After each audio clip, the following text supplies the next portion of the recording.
राजस्थान विधानसभा उपचुनाव 2024 भारतीय जनता पार्टी ने अपनी दूसरी लिस्ट को जारी किया है। 84 से बीजेपी ने अपने प्रत्याशी का नाम घोषित कर दिया है। कारीलाल ननुमा को भारतीय जनता पार्टी ने प्रत्याशी बनाया है। शीर्ष 6 सीटों पर प्रत्याशियों के नाम पहले ही घोषित कर चुकी है बीजेपी और अब जो एक सीट यहां पर बची हुई थी 84, वहां से भी भारतीय जनता पार्टी ने अपने प्रत्याशी का नाम घोषित कर दिया है। दरअसल 84 से बीजेपी ने कारीलाल ननुमा को अपना प्रत्याशी बनाया है। ये बड़ी जानकारी आपको दे रही है और इस समीकरण को, इस सीट के समीकरण को समझते हुए एक नए चेहरे पर और कार्यकर्ताओं को किस तरह से आगे बढ़ाना है, उसकी स्ट्रैटेजी को समझते हुए कारीलाल ननुमा को बीजेपी ने अपना प्रत्याशी 84 से बनाया है। बड़ी जानकारी इस वक्त की आपको दे रही है राजस्थान विधानसभा उपचुनाव को लेकर।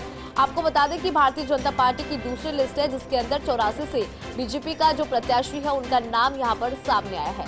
कारीलाल ननुमा को बीजेपी ने प्रत्याशी बनाया है। इससे पहले जो शेष 6 सीटें थी उसकी लिस्ट बीजेपी ने पहले ही जारी कर दी थी। बड़ी खबर आपको बता रहे राजस्थान विधानसभा उपचुनाव को लेकर 84 से बीजेपी के प्रत्याशी का नाम सामने आ चुका है।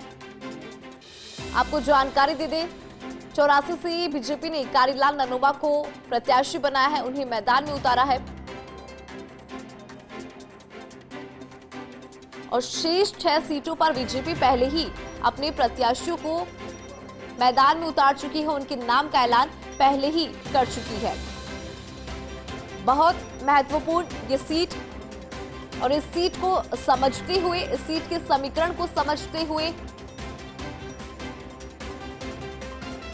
इस पूरी चीज को समझते हुए बीजेपी ने कारीलाल ननुमा को प्रत्याशी बनाया है। तमाम सीटें उनका जिक्र यहां पर कर लेते हैं।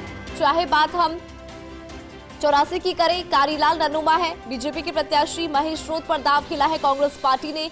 तो वहीं और भी कई सीट है। दौसा की अगर बात करें तो जगमोहन मीना बीजेपी के प्रत्याशी है। दीनदयाल बैरवा पर कांग्रेस की तरफ से दाव खेला गया।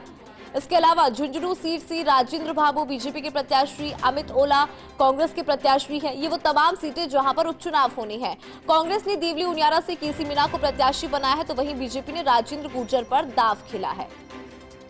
इसके अलावा रामगढ़ विधानसभा सीट की बात करें, आर्यन जुबेर कांग्रेस के प्रत्याशी, सुखवंत सिंह बीजेपी के प्रत्याशी हैं। 7 सीटों पर उपचुनाव होना है। खीवसर से डॉक्टर रतन चौधरी कांग्रेस के प्रत्याशी, रेवत राम डांगा भारतीय जनता पार्टी के प्रत्याशी और शांता देवी मीणा को बीजेपी ने सलूंबर से प्रत्याशी बनाया और उनके सामने रेशम मीणा है कांग्रेस की प्रत्याशी।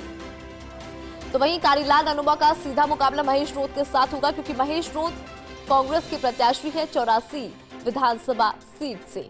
भारतीय जनता पार्टी ने पहले अपनी 6 सीटों पर प्रत्याशियों का ऐलान किया था और उसके बाद 84 का इंतजार यहां पर हो रहा था। चर्चाएं थी कि आखिर किस पर बीजेपी दाव खेलेगी और फिर भारतीय जनता पार्टी के सामने जो है ये चैलेंज भी था कि इस सीट के समीकरण को समझना है और उसके बाद कारीलाल ननुमा को बीजेपी ने सोच समझकर अपना प्रत्याशी बनाया।